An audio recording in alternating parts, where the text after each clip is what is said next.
जय हिंद। सभी विद्यार्थियों का स्टडी पॉइंट कंपटीशन क्लासेस में स्वागत है।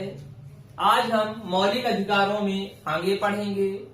आज अपना मौलिक अधिकार का पाठ समाप्त हो जाएगा। आज हम अनुच्छेद 33, अनुच्छेद 34 और अनुच्छेद 35 को समझेंगे। सबसे पहले देखिए, मौलिक अधिकार मूल अधिकारों का वर्णन भाग 3 के अनुच्छेद 35 से 12 से 35 तक है। फंडामेंटल राइट्स इंग्लिश में कहते हैं। कल हमने जो पढ़ा था अनुच्छेद 32 को। अनुच्छेद 32 के तहत सुप्रीम कोर्ट 5 प्रकार की रिटें जारी करता है। क्वेश्चन बनता है तो आपको याद रखना है कौन कौन सी 5 प्रकार की हैं। बंदी प्रत्यक्षीकरण, परमादेश, अधिकार प्रेक्षा, प्रतिषेध, उत्प्रेषण। इनके बारे में डिटेल से समझने के लिए कल का वीडियो देखिए, प्लेलिस्ट में जाके सारी चीजें क्लियर हो जाएंगी। कल हमने एक प्रश्न पूछा था, अनुच्छेद 32 को किसने संविधान की आत्मा कहा? तो वो डॉक्टर भीमराव अंबेडकर जी ने कहा था। तो उसे याद रखना पूछा जाता है।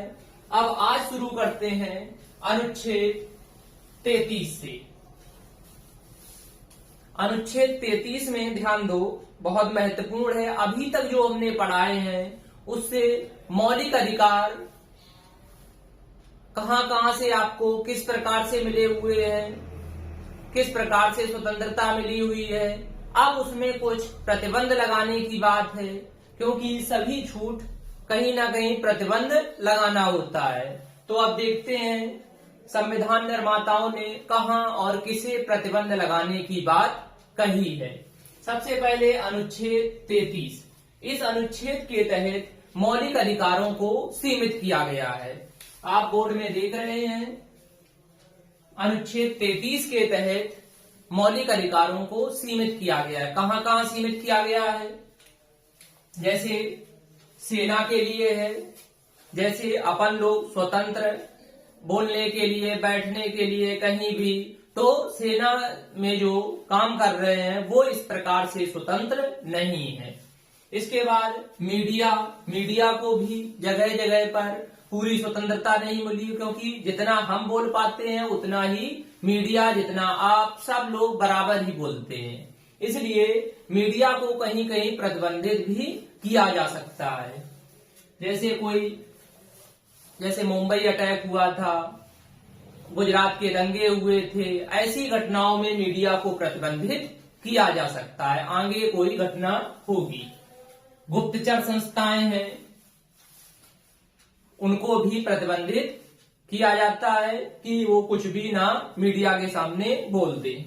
राजदूत अपने बाहर काम कर रहे हैं, दो देशों के बीच कैसे क्या संबंध है, उनको किसी भी समय बोलने की आजादी नहीं है। तो इनसे मौलिक अधिकारों को कुछ दशाओं में छीना गया है। अनुच्छेद 33 समझ में आ गया होगा। अब देखते हैं अनुच्छेद 34। यदि किसी क्षेत्र में सैन्य अधिनियम, मतलब सैन्य कानून, मार्शल लॉ आपने सुना होगा, लागू हो, तो उस क्षेत्र में मौलिक अधिकारों को सीमित और स्थगित भी किया जा सकता है।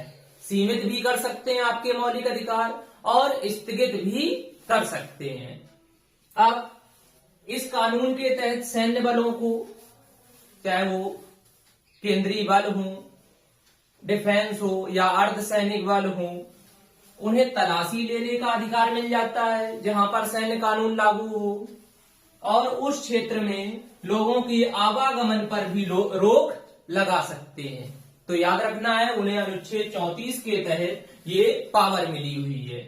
आप कहीं जगह झांसी में कैंट है, कानपुर में है, तो ये कैंट, ये सैन्य, उनके सैन्य कानून के तहत वहां प्रतिबंधित, वहां लिखा भी होता है। आप देखेंगे बोर्ड में लिखा होता है कि बिना पूछे आप अंदर नहीं जा सकते हैं। वहां पर आप अंदर जा भी रहे हैं तो आपकी जांच कर सकते हैं, वो उनको खुली छूट होती है इसी अनुच्छेद के तहत। इसके बाद अनुच्छेद 35।